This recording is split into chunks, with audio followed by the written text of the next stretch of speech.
Coming into that low lunge again.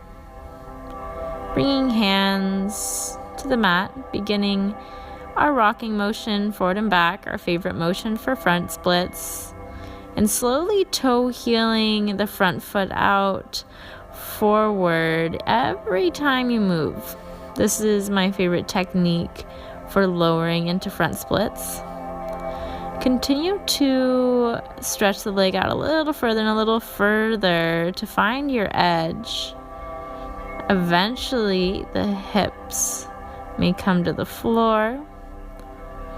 Consistency is the most important thing with flexibility in general, especially with stretching splits. The more often you do it, the closer you will be to your splits and the faster it will come. So continue to stretch. I will continue to show variations on camera here. Finding your edge. Seeing how much you can square your hips towards the front of the room. Slowly bringing yourself out of that left